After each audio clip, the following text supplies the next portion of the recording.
But what tips would you give me for making sure that before I leave, nothing slips through the cracks, and also when I return, it's not gonna overwhelm me? Good question, and one that I love a hell of a lot. So again, I will give my tips, and then again, if anybody else wants to chime in, feel free to do so. So I think there are two sides to it. There's work and then there's you.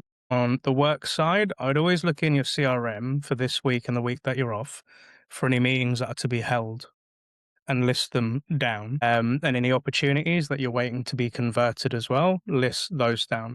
And if you have like a sales buddy or an AE or a manager, sit down with them and just let them know that these things are happening and you're hoping for them to go through. And what you could also do is have them as the additional CC on any follow up emails that you've sent. So these are the things in play. These are the things that are happening. And maybe if you want, maybe put a note in the CRM to say what's happening and why it's happening. And the idea is those buddies are managing your territory whilst you're off. And the idea is you'd use that exact list or email when you come back to work to catch up and ask what's happened. And again, if anything has slipped, then it's for you to then follow up on your return, but hopefully those things should be all done as well. The other piece is make sure that when you put your out of office on, that you have those emergency contacts and the dates when you're going to be back and things can be handled as well. So that's from a work perspective. And then you, at the end of the week, make sure you're out of office on and then give yourself permission to delete Slack, delete anything work related or an inbox, disconnect it from your phone to stop yourself from checking in.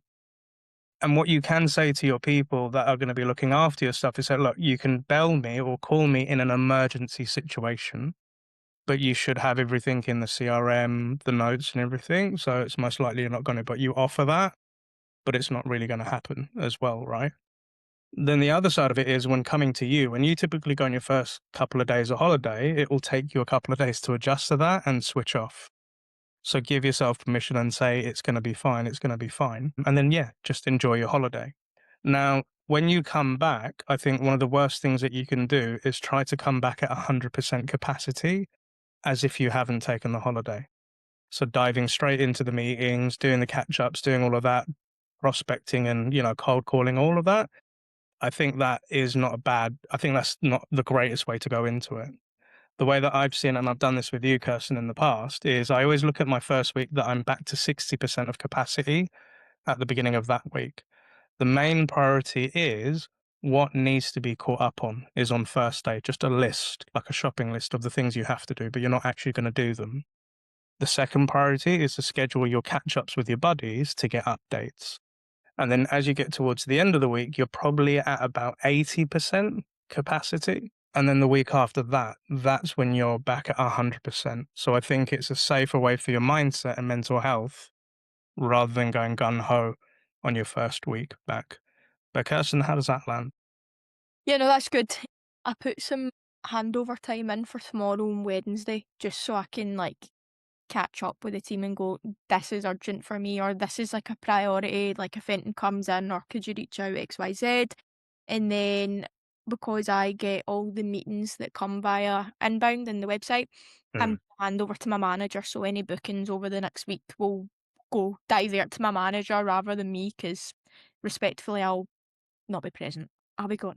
I won't be here. So, yeah, I'm doing that, and then I've got time in on the second day to catch up with everyone. Because 'cause I'm like, the first day would be too much to catch up and sit in the meetings. So, yeah, no, that's good. I'm gonna write out a little checklist, like, I need to visually see it, so I think I'll probably, like, handwrite it as well just so that I can tick it off as I kinda go through things when I'm back as well, just to make my life easier. yeah. And I love that. And to take it a step further, the other thing is also when you come back off of holiday, your inbox will have maybe 50 to 100 unreads, and Slack will have notifications that have been missed as well. So also give yourself a little bit of grace because when you see those red notifications, it will bring your anxiety up because red is the color of danger and that's why it gets our attention. And that's a fun fact why all social apps have red on the notifications within the app. Slack, Facebook, TikTok, they're all red because they're there to get your attention. So another thing you could do, and this is extreme, but you could put your stuff into grayscale when you're doing that catch up bit as well. Savvy?